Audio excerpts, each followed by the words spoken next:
Hey everyone.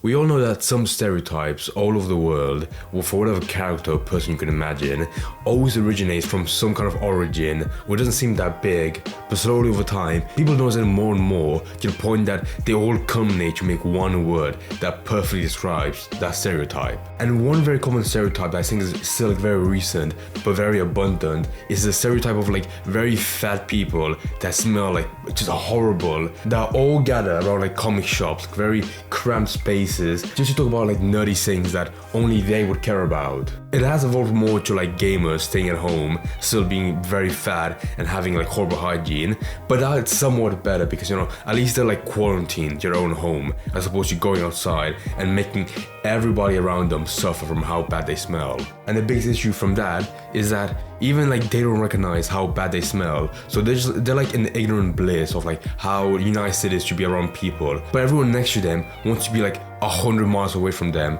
just purely from the smell. So logically, the worst setting for that kind of person to be, or a group of those stereotypes to be in, is a tiny shop all crowded together to make the smell even worse, where it might not be a hot day, but normally when you have that many people in the shop, it's only natural the temperature would go up and a domino effect of making the smell in there 10 times worse. And we've been blessed with a story on Twitter where it proves that stereotype is true and not just some comical fiction made up a century ago that we still hold up as true. This story started with a Japanese guy's tweet talking about his recent experience of going to a hobby shop to play a Yu-Gi-Oh tournament, which already not that bad. He walked around, talked to people, and then he got a duel between him and a female player. Sounds alright. And I'm not gonna start off the story by making it sound like he's fat. However, I will defend myself by saying that there are small details in the story later on that might prove so otherwise. And by me saying that, I'm making him sound like the victim, because you feel bad for him, some guy going out of his comfort zone to go to a shop, to talk with people. But if you stick around, you're gonna see how that's not really the case. Because halfway through the Yu-Gi-Oh match, the female player just stood up and left, and that made the guy, without explanation of why she left, that made him assume that it was because all the other players in that hobby shop were being too aggressive, or just players of Yu-Gi-Oh being way too aggressive to her and making her not enjoy the game at all. And I can understand that. With a game as long-lasting as Yu-Gi-Oh, especially in Japan where I feel that's where 80% of the passion comes from it, I can see why, especially for a female player, she would be uncomfortable getting through that kind of game. So if that was the end, it'd be a sad story,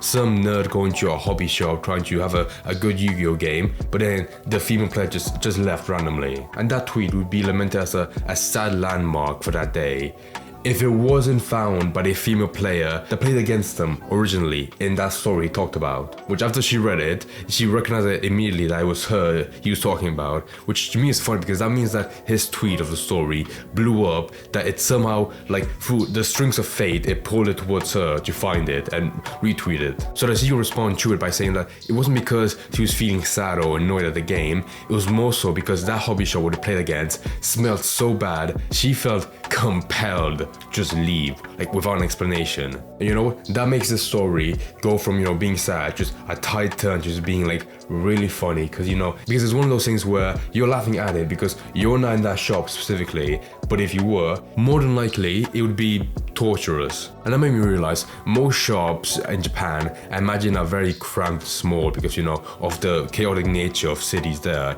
especially hobby shops. So that was probably just a tuna can packed of people.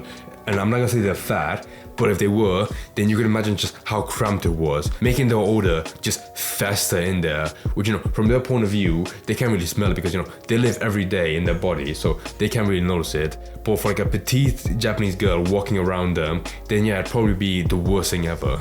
And she really wanted to make a point that, from her perspective, she did not enjoy it at all, because someone said how that story was kind of funny, which it was, and she replied to them saying, and I quote this, "It was no laughing matter."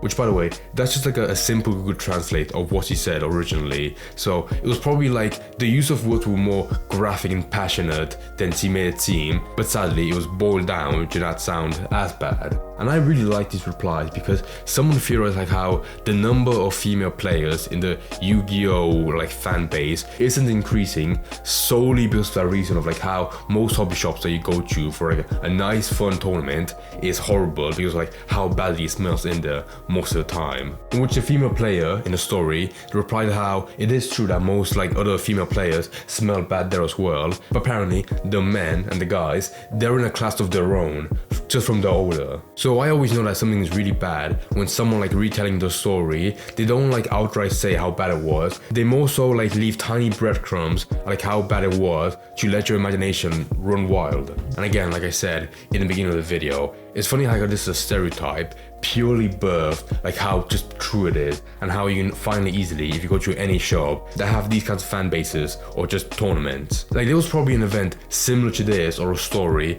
back in 2019 because apparently that was a year where they added a rule that for any tournament or like gathering of fans, there's a rule that you have to smell decent and not be dressed like absolute shit. Therefore, if that stereotype is so bad that even the actual companies that want to make money out of like tournaments, if they have to add a rule that someone like kicks people out, then you know it has to be that bad. But you know what? I will say how I appreciate that around all corners of the world, you will always find just very good and funny stories like this one that you get to witness for free by just going around Twitter. Like this really seemed like a story you would see or hear happen in like an English-speaking country. But the fact that it happened in Japan, that makes me happy, you know. It instills some joy in me to know that, you know, there's crazy stuff happening all over the world every single second.